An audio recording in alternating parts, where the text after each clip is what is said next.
স্বামীৰ এই দুখৰ বাবেই পত্নীয়ে এৰি যায়।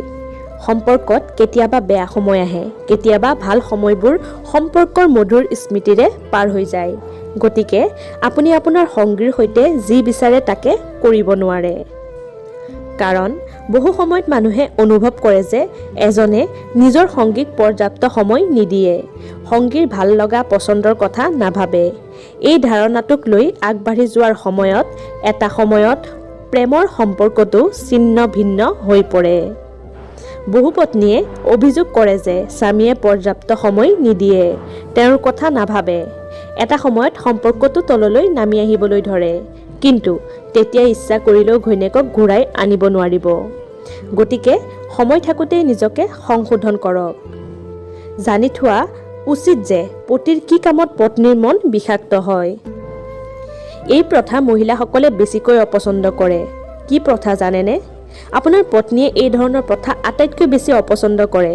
আপুনি বিয়াৰ আগতে যেনে ধৰণেই জীৱন নকটাওক কিয়, কিন্তু বিয়াৰ পিছত সেইবোৰ ঠিক কৰিবলৈ চেষ্টা কৰক। ঘৰলৈ উভতি আহি কাপোৰবোৰ পেলাই দিয়া, জোতাবোৰ দলিয়াই দিয়া, মোজা ক'ত থৈছিল মনত নথকা, এনেধৰণৰ কিছুমান কাম।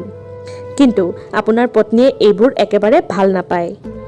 আপোনাক একো নক'ব পাৰে তাই, কিন্তু এটা সময়ত তেওঁৰ খং উঠিবলৈ ধৰে। লগতে পৰিষ্কাৰ পৰিচ্ছন্নতাই আপোনাৰ পত্নীক সুখী কৰে। গতিকে নিজকে সংগঠিত কৰি ৰাখিবলৈ চেষ্টা কৰক, আপোনাৰ পত্নীক সহায় কৰক।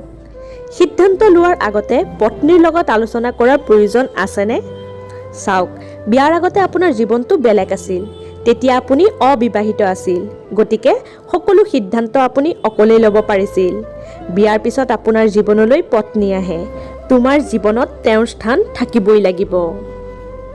যিকোনো সিদ্ধান্ত লোৱাৰ আগতে সদায় পত্নীৰ পৰামৰ্শ লওক। একেলগে এটা সিদ্ধান্ত লওক। আপুনি দেখিব যে সম্পৰ্কটো বহুত সহজ হৈ পৰিছে। বহুত অচিনাকি মহিলাৰ লগত সম্পৰ্ক থকা বেলেগ পত্নী বা স্বামীৰ ফালে নাচাবা। সকলোৰে মহিলা বন্ধু থাকে। তেওঁ হয়তো আপোনাৰ কলেজৰ বন্ধুও হ'ব পাৰে, নহ'লে আপোনাৰ সহকৰ্মীও হ'ব পাৰে। এগৰাকী মহিলা বন্ধুৰ সংগ পাই আপুনি হয়তো সুখী হ'ব, কিন্তু আপোনাৰ পত্নীয়ে বিষয়টো কেনেদৰে লয় তালৈও গুৰুত্ব দিয়ক। প্ৰেমিকাসকলৰ লগত নিশ্চয়কৈ এটা ৰেখা আঁকিব। তেওঁলোকৰ অতি ওচৰত থকাৰ প্ৰয়োজন নাই।